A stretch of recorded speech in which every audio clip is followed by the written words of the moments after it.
ঠাকুর নিয়ে পড়েছেন আলোচনা করবো, কিন্তু আজকে যেহেতু যোগানন্দজি জন্মতিথি, তো 1861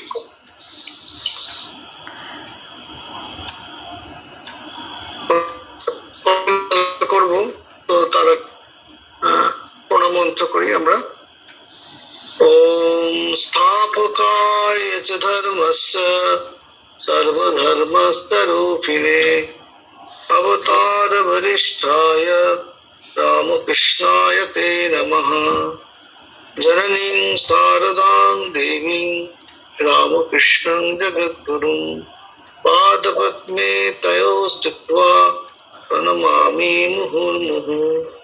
नमः श्री ज्योतिराजाय विवेकानंद सूरये सच्चित्सुखस्वरूपाय स्वामिने तापहारिणे।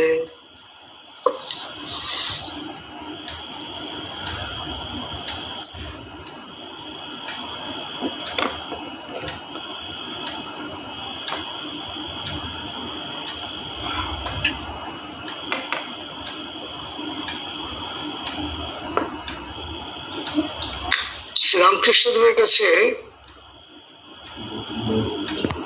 যারা ঈশ্বরকোটি রূপে আসবেন বলে ঠাকুর আগে থেকে চিহ্নিত করেছিলেন, যে 6 জনের কথা, যাদেরকে তিনি বলছেন ঈশ্বরকোটি, তাদের থাকটা একটা জীবকোটি, একটা ঈশ্বরকোটি,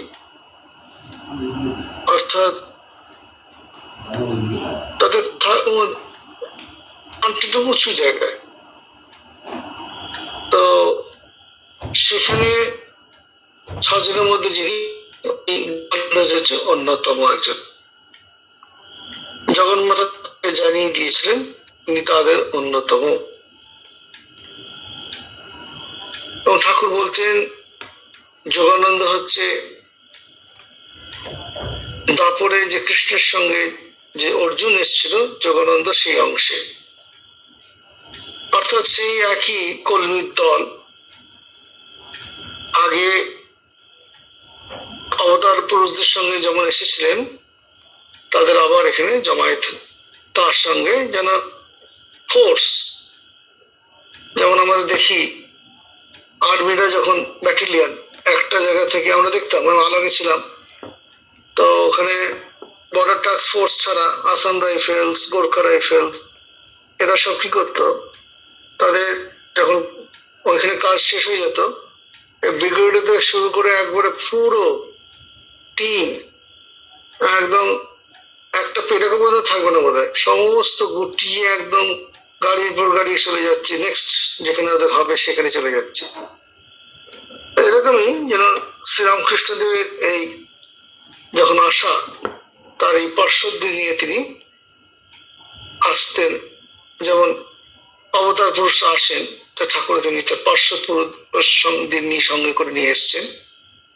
না হলে কি তার যে উচ্চ ভাব, সেটা সবাই ধরতে পারবে না। দিয়ে এর মধ্যে দিয়ে সেটাকে তাদের জীবন, তাদের বাণী, তাদের মধ্যে দিয়ে, কর্মের মধ্যে দিয়ে তারা সেই ভাব ধরার জন্য এদেরকে নিয়ে আসছে।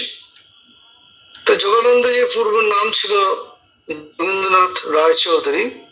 কলকাতায় যে শ্রাবণ বংশ খ্যাত, এদের বহু বছরের অধিক পুরনো দুর্গা পুজো, সমাজে একজন নাম করা ফ্যামিলি শ্রাবণ রায় চৌধুরী, সেই বংশের উনি ছিলেন। 1861 থেকে প্রায় 1 বছর 10 মাসের বড় ছিলেন। 18 চৈত্র মাস জন্মগ্রহণ করেছে। পিতা চৌধুরী মহাশয়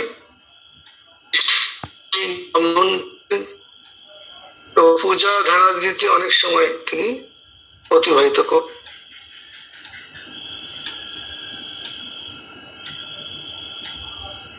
আমরা আজ ক্লাস করেছি, কিছু মানুষ থাকে তাদেরকে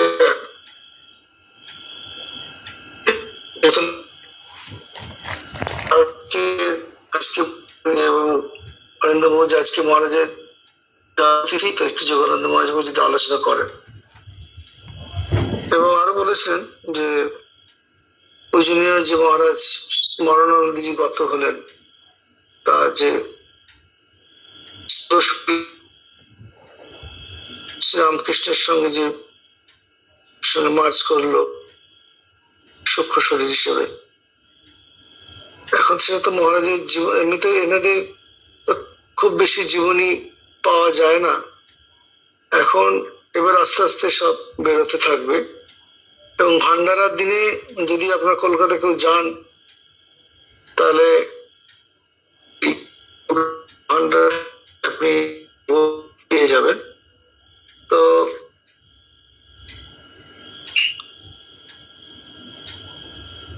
কলকাতা যদি গিয়ে থাকেন বা আর কি 7 তারিখে, আমাদের এখানে 7 তারিখে মহারাজের উদ্দেশ্যে ভান্ডারা করা হবে। মহারাজ সেদিন মহারাজের কিছু আলোচনা সমস্ত হবে। তো এত উঁচু ধরনের মানুষ, তিনি অদ্বৈত আশ্রম ছিলেন, সারদা বেট ছিলেন। আমাদের টিসি যখন তিনি জেনারেল সেক্রেটারি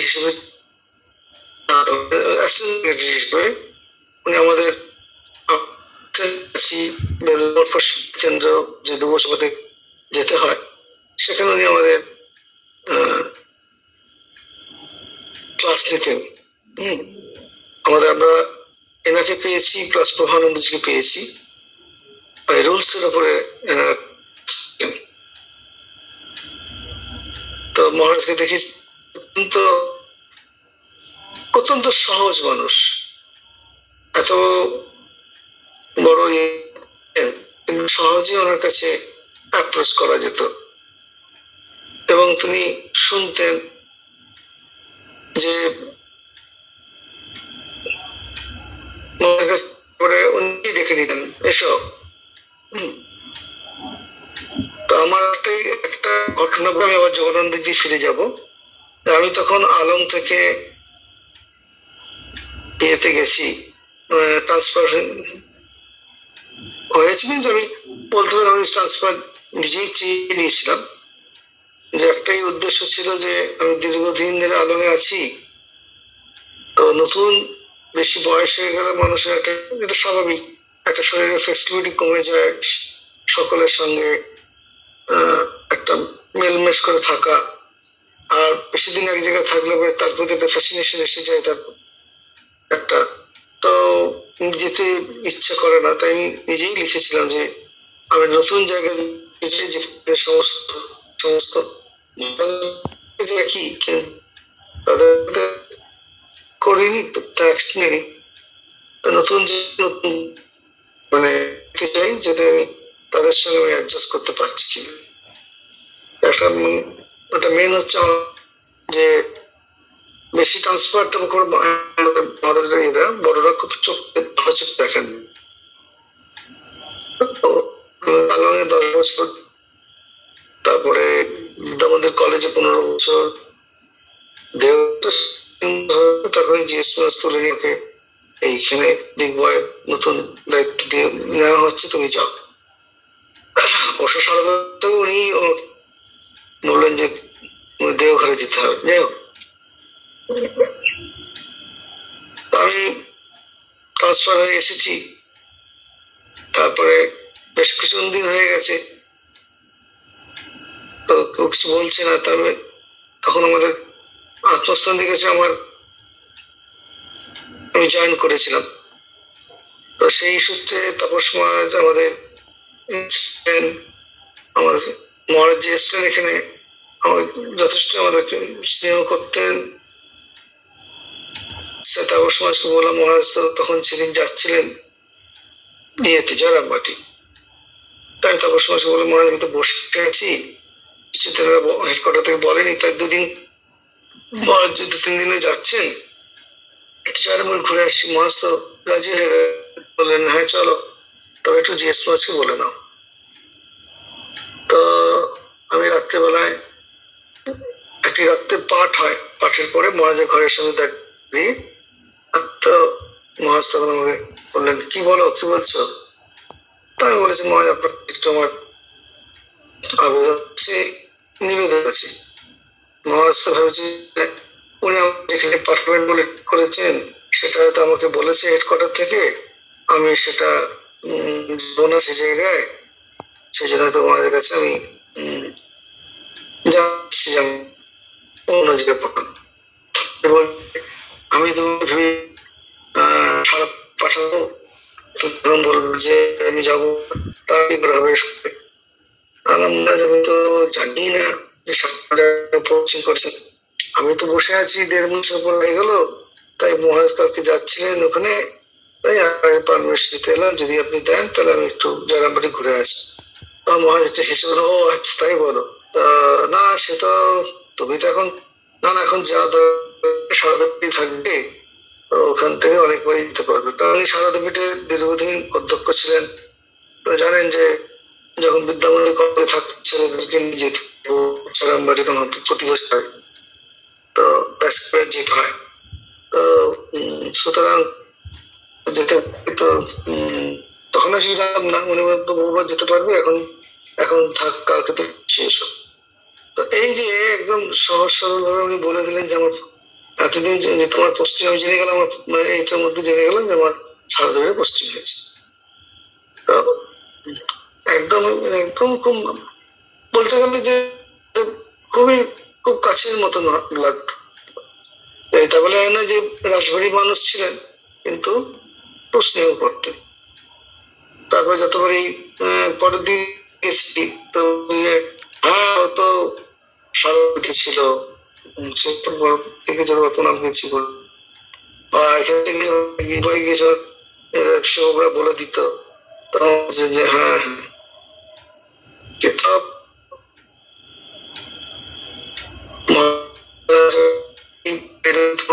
আমরা বইটা জোগাড় করতে পারলাম, 1-2 দিন হবে না, বলেই থাকে 20-24 পাতার মতো থাকে বোধ হয়, 1-2 দিনে আমরা ক্লাস করি। তো যাই হোক, আমি জগদানন্দজি জীবনে ফিরে আসি। তো পিতা ধর্মীয় ব্যক্তি, দক্ষিণেশ্বর মন্দিরে যেতেন, গঙ্গা স্নান, সেখান থেকে ফুল তোলা, এই সমস্ত কাল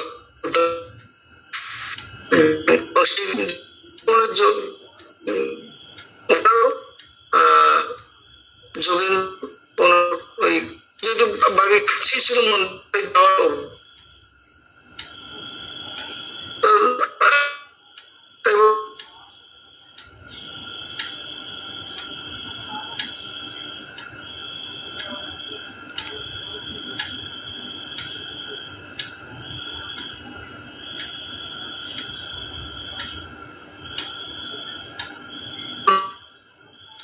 কিরকম মানুষটি দেখতে সেটা তো জানেন না।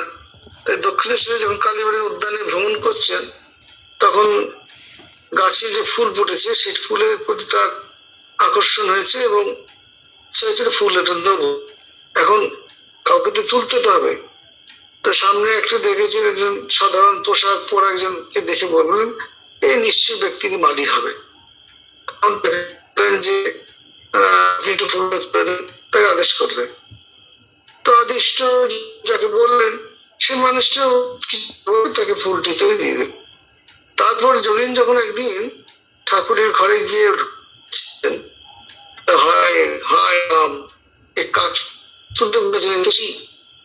যে মানুষটি অনর্গল ভক্তদের সঙ্গে ঈশ্বরীয় ধর্ম প্রসঙ্গে কথা বলছেন, এই তো সেদিন তার বিস্ময় এবং লজ্জায় দুটোই মাথা নত করে। তো যতটা নিরঙ্কারী রামকৃষ্ণ এই একটা সাচ্চা ধারণা হলো। এবং পাগলা বলে চন্দ্র সেন যে শ্রীরামকৃষ্ণ বলেছেন, যাকে দক্ষিণেশ্বর বলতে পাগলা, তাকে কৃষ্ণচন্দ্র শ্রীরাম, সে ব্যাপারটা মোটামুটি কিছু ধারণা হলো। তারপর উনি নিজেই মনে ভাবে পাগলাই হবে, এত লোক কেন এখানে থাকবে, পাগলের কাছে উৎসুক হয়ে শুনবে বলছেন, মন প্রাণ শুনে, এতে সম্ভব। এইটা জানার জন্য তাকে আর অপেক্ষা করতে হবে। তো এইভাবে থেকে যখন তিনি দেখছেন এইসব ভাবছেন, শ্রীরামকৃষ্ণদের মধ্যে অন্তর্যামী শ্রীকৃষ্ণদেব বুঝতে পেরেছেন যে দরজার বাইরে যোগেন এসে দাঁড়িয়ে আছে। তিনি আজ করলেন যে বাইরে যারা আছে তাদেরকে ভেতরে নিয়ে আসে। বাইরে আর কেউ নেই, শুধু যোগিনী। তো যোগেনকে ভেতরে এসে নিয়ে আসা হলো। তিনি এলেন এবং বসলেন। ভক্তরা চলে যাওয়ার পরে, প্রসঙ্গের পরে শ্রীরামকৃষ্ণ যোগানন্দকে কাছে নিয়ে এসে পড়লেন। তারপরে জিজ্ঞাসা পরিচয় পেয়ে খুব আনন্দ করছে, তুমি তাদের ঘরের লোক, আমাদের চেনা ঘর গো। তবে তো তুমি আমাদের চেনা ঘর গো, তোমাদের বাড়িতে আমি কখন কত যেতুম, ভাগবত পুরাণ কত ছোটবেলা থেকে চলে এসছেন।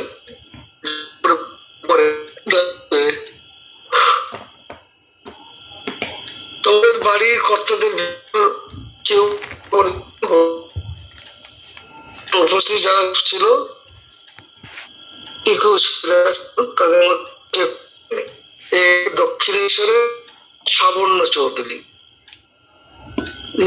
প্রতাপ এমন ছিল যে বাড়ি গরুতে ঘাটে যথেষ্ট, খুব বলছি যে এতটা তাদের শাসন বা প্রতাপ ছিল। এরা লোকের জাত নিতে পারে এরকম।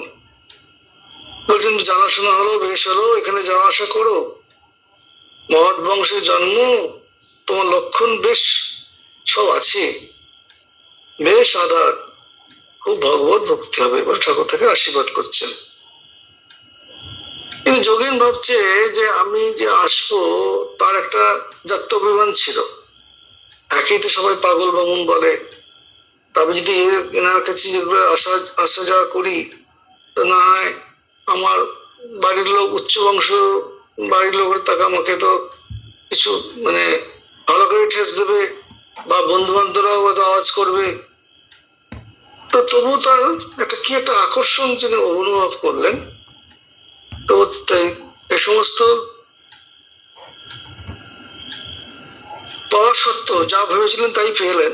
বন্ধুরা বিদ্রুপ করতে শুরু করলো।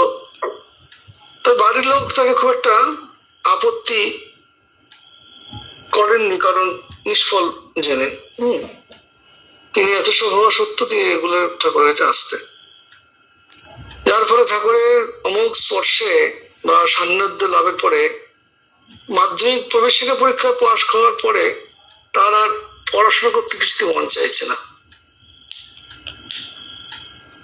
ঠাকুর থেকে যেভাবে ভাবুক করেছেন,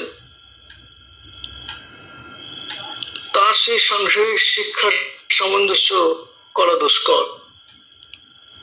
এদিকে সংসারের অনটন তাকে বড় পীড়া দিচ্ছিল।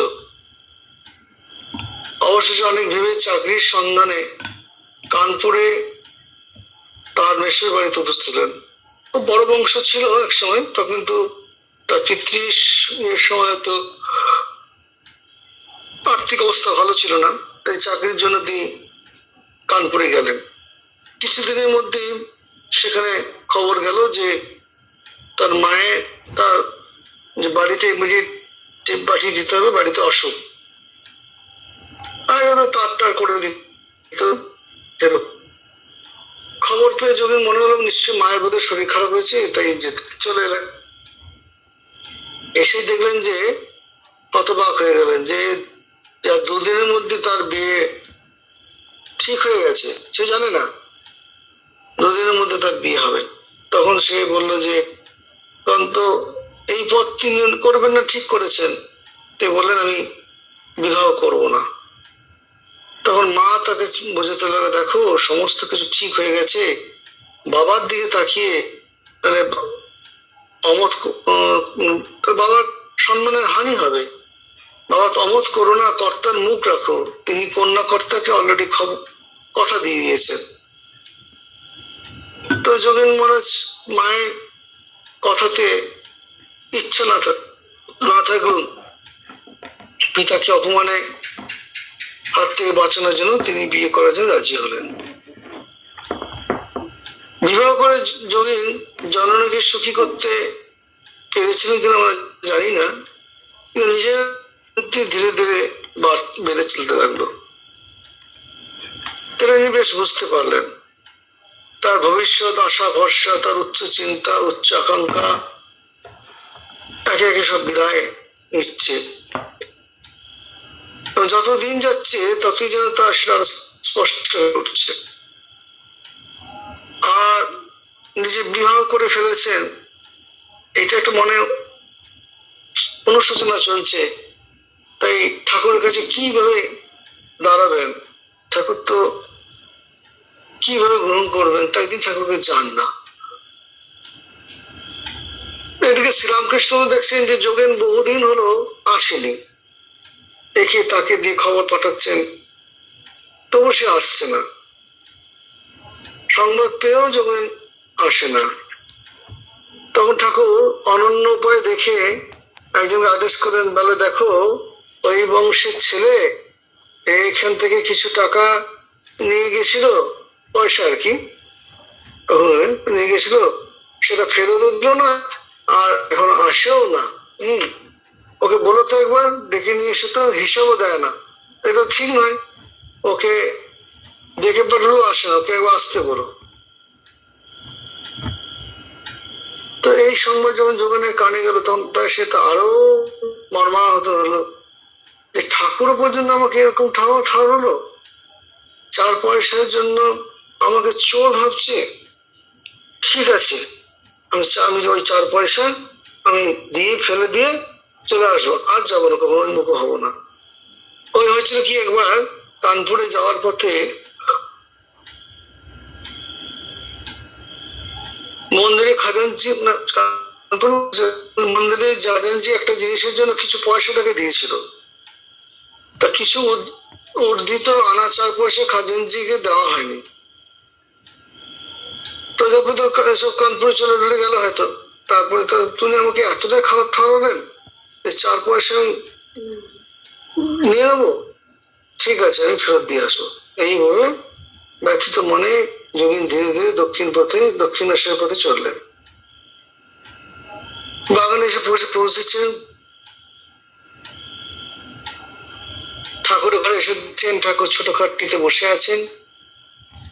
তাকে দেখেই ঠাকুরের প্রায় বিবস্ত্র, ছোট ছেলের মতন কাপড় বগলে ফেলে তার দিকে এগিয়ে এলেন।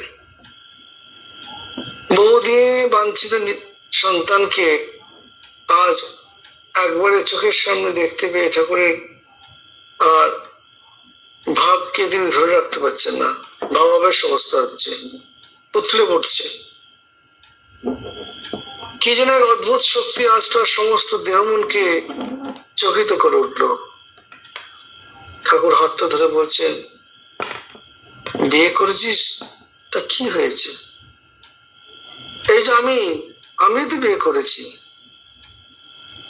তবে খুব বড় কথা বললেন ঠাকুর, একটা কেন রে, লাখটা বিয়ে করেও তোর কিছু করতে পারবে না। তো স্ত্রীকে নিয়ে থাক, স্ত্রীকে একবার এখানে নিয়ে আসবে, তাহলেও নিয়ে আসবে। তাকে আমি এমন করে সংসারে বাঁধতে পারবে না, ধর্মপথে কোনো কখনো বিঘ্ন করবে না। আর যদি সংসার করতে ইচ্ছে হয় তো বলিস তোর মায়া মমতা সমস্ত আমি খেয়ে ফেলবো। ঠাকুর কথা শুনে যোগীন অবাক হয়ে গেলেন, যে বলছি যে বিয়ে করেছিস তো কি হয়েছে, লাখটা করলেও তোকে কিছু করতে পারবে না, এরকম একটা আশ্বাস বাণী তিনি পেলেন। তো দক্ষিণেশ্বর পাগলা বাবুর এই বুক ভরা আশায় বাণী শুনে তার মনের গুরুভার কোথায় যেন চলে গেল। চিরদিনের মতো তাকে আপনার করে নিলেন। তবে বহুবারই কথা প্রসঙ্গের মাঝে, কারণ সে তো একটা সংকল্প করে এসছে না, যেমন করে 4টে পয়সা ফেলে দিয়ে চলে আসবো আর যাবো না। ঠাকুর কথা বলছেন, মাঝে মাঝে উনি বলছেন যে 4 ঘন্টা পয়সা নিয়ে এসেছিলাম ফেরত দেওয়ার জন্য, 4 ঘন্টা পয়সা নিয়ে এসছে ফেরত দেওয়ার জন্য, কিন্তু সেদিকে ঠাকুরের কোনো হুঁশই নেই, কথাই বলেনি। বারবারই কথা বলাতে ঠাকুর একবার বললেন ওদিকে দৃষ্টি করছেন না। তারপর বললেন যে ঠিক আছে এনেছিস, ঠিক আছে, ভাঙা টিন বক্স আছে ওর মধ্যে ফেলে দেয়। তখন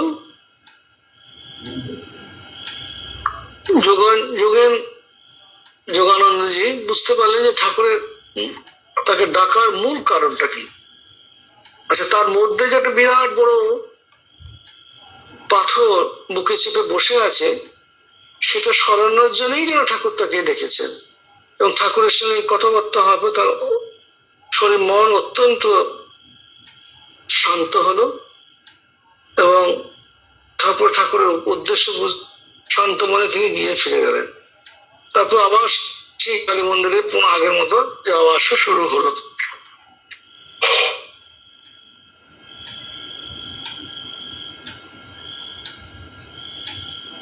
এখন আমরা কয়েকটা দেখবো যে ঠাকুরের কাছে তিনি কিরকম শিক্ষা পাচ্ছেন এবং ঠাকুরের যে মুখে যেটা বলতেন কতটা সেটা বাস্তবিক সত্য তার একটা নিদর্শন আমরা পাচ্ছি। এরকম যে ঠাকুর যেহেতু পেট রোগা ছিলেন, তাছাড়া তার পা ফুলতো, তাই কবিরাজ বলেছিলেন যে মহেন্দ্রলাল পাল বিধান দিয়েছিলেন যে লেবু খেতে হবে। তাই ঠাকুরকে যে বাগান থেকে পত্র 2টো করে টাটকা লেবু নিয়ে আসতেন ঠাকুরকে দিতে হতো আর কি।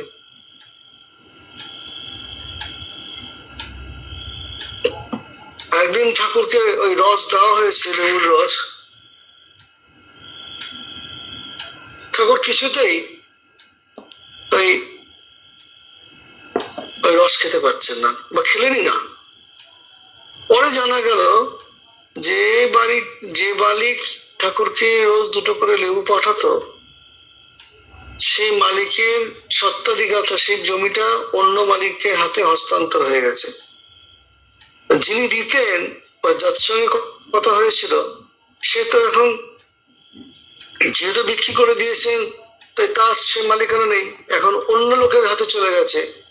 আর সেই লোকের কাছ থেকে তো পারমিশন নেওয়া হয়নি, বা সেই লোক মিস্টার এক্স থেকে ওয়াই গেছে, ওয়াই তো বলেনি যে আপনি আমার বাগান থেকে লেবু নিয়ে যান। ওই লেবুর যেটা নিয়ে এসেছে সেটা তো হয়ে গেল কি মিথ্যাচার হয়ে যাচ্ছে। তাই ওই মিথ্যা আচারিত যে সে নিজেও জানে না, যোগেন্দ্রনাথ জানে না যে এটা বিক্রি হয়ে গেছে বা যে এনেছে আর কি। তো দেখলেন যে ঠাকুরের সত্যনিষ্ঠা যেন বিচারে পা ফেলতে মা দিচ্ছেন না। ঠাকুর নিজেই বলতেন যার হাত ভগবান ধরে আছেন তাকে সে যদি চায় তবু তাকে পা ফেলতে দেবেন না। ঠাকুর এরকম আরো ঘটনা আছে। ঠাকুর পেট রোগা ছিলেন, যদুমল্লিকের খুব ভালো ধর্ম ছিল সেখানে। ধর্মান বলতে ইন দ্য সেন্স যে তিনি যদুমল্লির বাগানে বাড়িতে যেতেন, সেখানে তিনি ধর্ম প্রসঙ্গ করতেন, ওখানে অনেকক্ষণ ধরে প্রসঙ্গ করতেন। যদুমল্লিকের ঘরে একটি মেরির কোলে যিশুর ছবি ছিল, সেখানে ঠাকুর সেই ছবির মধ্যে দর্শন হয়েছিল, এসবগুলো আমরা জানি। তো পেটের প্রবলেম ছিল, তো সেটা শুনিনি। যদুমল্লিক বলে আমার কবির গিয়েছিল, তো আফিম দেবো, সে আফিমটা খেলবেন আপনার পেট তাই ছোট ছোট গুলি খুব মতো।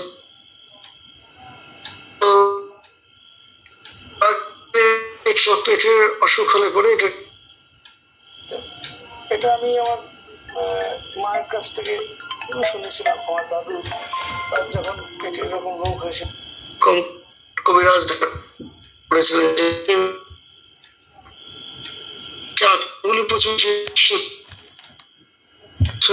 আমি দেখিনি, সেই সর্ষের মসুর ডালের মতো সাইজ হলো। তখন দাদু এটা নেশা দিয়ে যাচ্ছে, উনি সেই মুহূর্তে বন্ধ করে দিলেন। এই যে আগেকার দিন মানুষের যে কৃত সংকল্প, যে এরপরে আমি এর বেশি আমি এগোলে পরে আমার জীবনের অমঙ্গলে আসছে। এবং তার জীবনটাও ছিল সেরকম, মানে খুবই স্বচ্ছা জীবন ছিল, পবিত্র জীবন ছিল। তো সেই জন্য ওনার কাছে যেটা মনে হলো ছেড়ে দিন। তো যাই হোক, আমি শ্রীরাম ঠাকুরের প্রসঙ্গে আসি। তো ঠাকুর কোনো খেতেন। একদিন এরকম যদুমল্লিক বলেছেন যে আমি আমার কর্মচারীকে বলে দেবো, আপনাকে দিয়ে দেবে। উনি তো নির্দেশ দিয়ে দিয়েছেন, না দিয়ে দেবো, বলে দেবো, ও দিয়ে দেবে। আর যদুমল্লিক কর্মচারীরাও ঠাকুরকে চেনেন, কিন্তু যদুমল্লিক সেদিন বলতে ভুলে গেছে। তো ঠাকুর যেতেই তো ঠিক আছে দেবো বলে যে হবে, উনি বলেছেন ঠিক আছে, তোরা দিয়ে দিয়েছে, কাগজে মোড়ে দিয়ে দিয়েছে। তো ঠাকুর নিয়েছেন, নিয়ে দক্ষিণেশ্বর পথে হাঁটতে যাবেন, দেখছেন যে পুরো রাস্তার সামনেটা পুরো অন্ধকার, কোনো পথই দেখতে পাচ্ছেন না। অথচ পিছন দিক যেমন যদুমল্লিক বাড়ির দিকে তাকাচ্ছেন, সেদিকটা পুরো পরিষ্কার। এটা কি হলো, আবার চোখ কচলে দেখছেন যে একই দৃশ্য। বার কয়েক হওয়ার পর তার তো ফ্ল্যাশ হয়েছে, আরে আমাকে তো যদুমল্লিক দেবে বলেছিল, বলে দেবে বলেছিল যে দেওয়ার জন্য, এই যে কর্মচারী দিচ্ছে এ তো যদুমল্লিক আদেশ করেনি, তা এটা তো নেওয়া তো মিথ্যা হয়ে যাচ্ছে। তাই মা আমাকে পথ দেখাচ্ছেন না, অন্ধকার দেখছি। তখন তিনি ঘুরে গিয়ে যে দোকানে গেছেন, ততক্ষণ অলরেডি দোকান বন্ধ হয়ে গেছে। কি করেন দরজাটাকে ফাঁক করে তাতে ফেলে দিয়ে বলছে এই রইল তোমাদের আফিম। যেই বললেন পরে যেই সামনের দিকে ঘুরেছে, দেখছে পুরো পরিষ্কার। এরকম ঠাকুরের সত্যনিষ্ঠা আমরা অনেকগুলি নিদর্শন আছে, আপনারাও মা ঠাকুরের জীবনে পড়লে তো পাবেন। যাই হোক, আমরা এই একটি ঘটনা। আর একটা বলছেন যে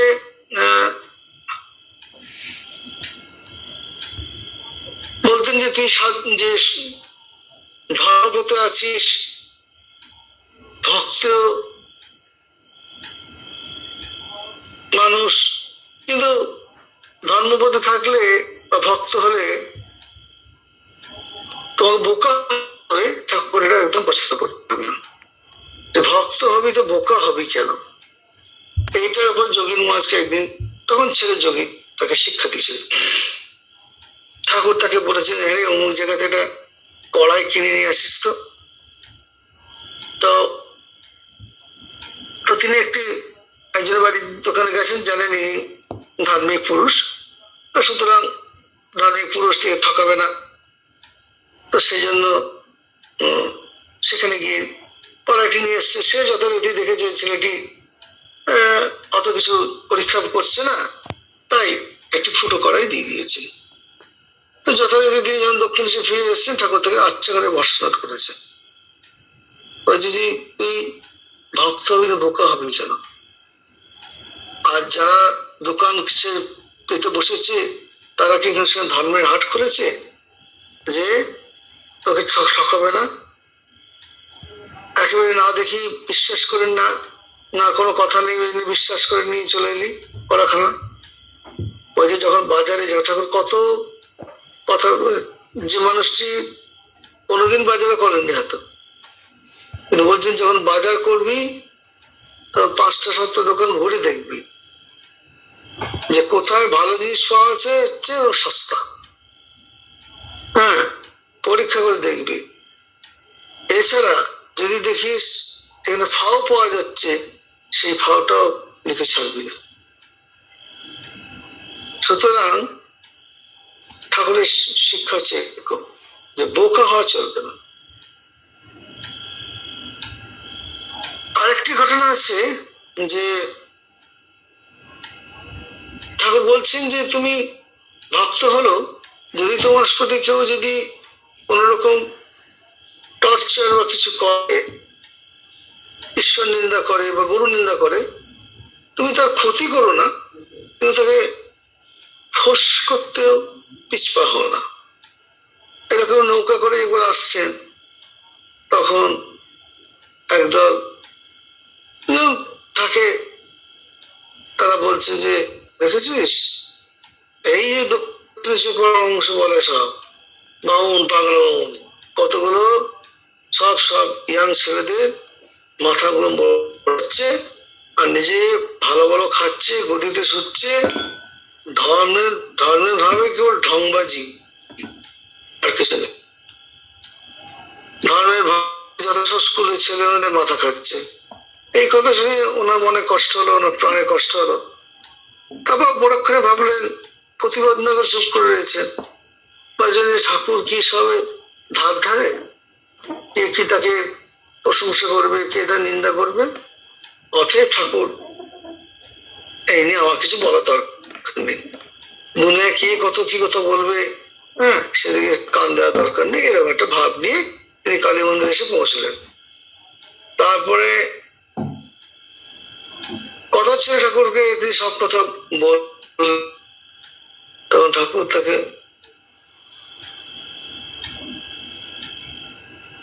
নির্দেশ দিলেন যে তুই চুপ করে শুনে চলে এলি। শাস্ত্রে বলেছে গুরু নিন্দা শুনলে সেই মুহূর্তে যখনই শুনছো সে মাথা কেটে ফেলে দেবে অথবা নিজের স্থান ত্যাগ করবে। আর তুই একটু ফোর্স করতে পারলি না, এই ঠাকুর যে বলছে ফোর্স করতে পারছে। তো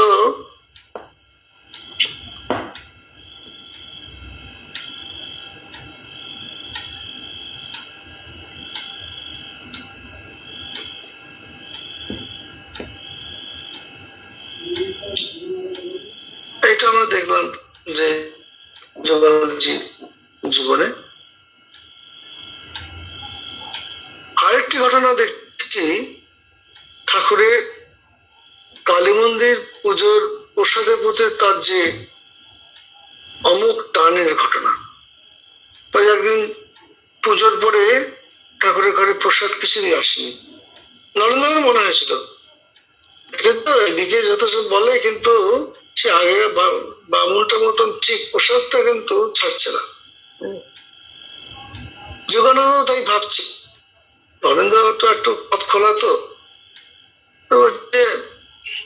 ঠাকুরের বরাদ্দ প্রসাদ আসেনি, একে তাকে খবর দিচ্ছি কেন এলো না, এখনো কেন এলো না, এটা কিন্তু ঠিক নয়। তারপরে তো যখন দেখছি ওখানে চলে গেছে, ওখানে আসবে, কেন আসছে বলতে পারবো, বাকি অন্যান্যরা। তখন ঠাকুর দেখুন কিছু না অনেক অপেক্ষা কর, সিজা চলে গেল, জটিল পড়ে চলে গিয়ে বলতো হ্যাঁ ও ঘরে নিজের ঘর দেখি বলছেন বরাদ্দ হয়নি কেন, ভুল হলো নাকি, চিরকালের বন্দোবস্ত। ঠাকুরকে বলছে মামুলি বন্দোবস্ত, কারণ এটা বিশ্বাস গেছে, তো সেটা তো একটা রেগুলার যাবে, এটা তো বন্ধ করছেন, তো মামুলি বন্দোবস্ত, এটা নতুন কিছু ভুল হয়ে বন্ধ হলে তা কি করছে ঠাকুর নয়। তখন বলছে আপনার ওখানে যাই, বলি না, খাজাঞ্চি মশাই বলছে এটা ঠিক নয়, এখনো আপনার ওখানে পৌঁছায়নি, বড় অন্যায় কথা, আমি এখন এক্ষুনি পাঠাবার ব্যবস্থা করছি। তারপরে যখন ফিরে এসছে যোগানন্দকে দেখ বলছে আমি এরকম কেন করছি জানিস তো, যে উদ্দেশ্যে রানী রাসমণি এই যে মন্দির প্রতিষ্ঠা করেছিলেন, এই রানী রাসমণির দেহভার দেবতার ভৌগতে কি না সাধু সন্তরা প্রসাদ পাবে। হ্যাঁ, সেই সাধু সন্ত ভক্ত লোকে প্রসাদ পাবে বলে একটা বিষয় দিয়ে গেছে। এখানে যা প্রসাদী জিনিস আছে সেসব ভক্তরাই খায়, ঈশ্বরকে জানবে বলে যে তাদেরকে দেওয়া হয়। এতে রানী রাসমণি যে জন্য এই মন্দির প্রতিষ্ঠা করেছিল তার কিছুটা সার্থকতা লাভ হয়। আর নতুবা বাকি তো সব চলে যাবে ওই বামনদের উপপত্নীদের কাছে। হ্যাঁ, ঠাকুর সমস্ত কিছু খবর ছিল। তাই এইখানে এলে পরে রানীর যে উদ্দেশ্যে মন্দির প্রতিষ্ঠা করে সেটা কিছুটা সার্থকতা লাভ করে, তাই সেটা বন্ধ চলে না, এই মামুলি বন্দোবস্ত, সেই জন্য তিনি খাজাঞ্চিকে জেগে। তো যোগানন্দ দেখছেন এই কি, এটা নিয়ে এই ঝগড়া করতে গেছে।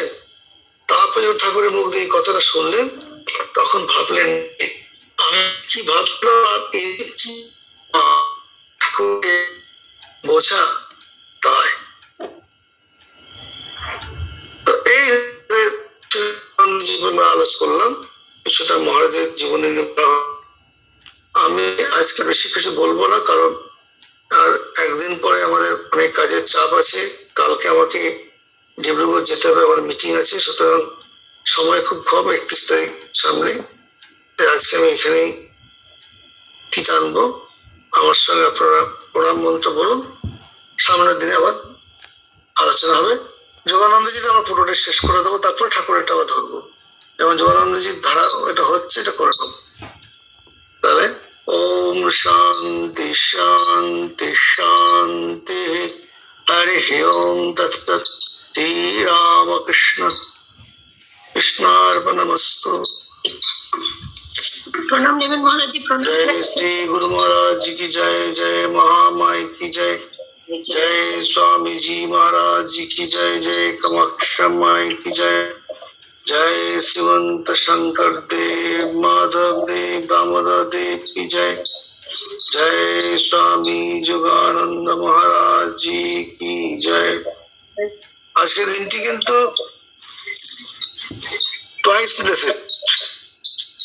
একটি এক হচ্ছে জন্মদিনের জন্ম তিথি পুজো, আবার ওদিকে যীশু খ্রিস্টের তিরোধান দিবস, এই দিনে ক্রুসিফাইড হয়েছিলেন, গুড ফ্রাইডে। 3 দিনের পর আবার ইস্টার্ন হয়, সানডে হবে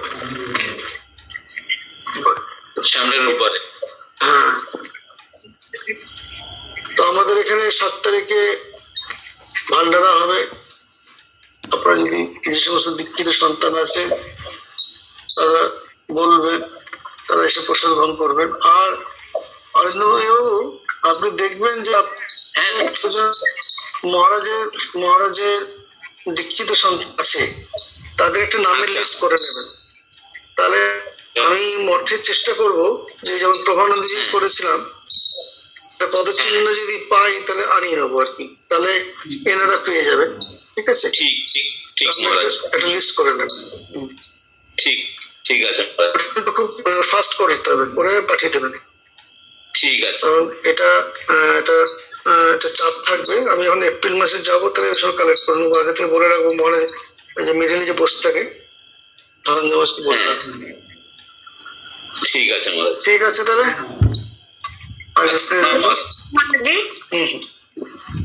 নমস্কার। মহারাজজি। হ্যাঁ হ্যাঁ। প্রণাম মহারাজজি। প্রণাম।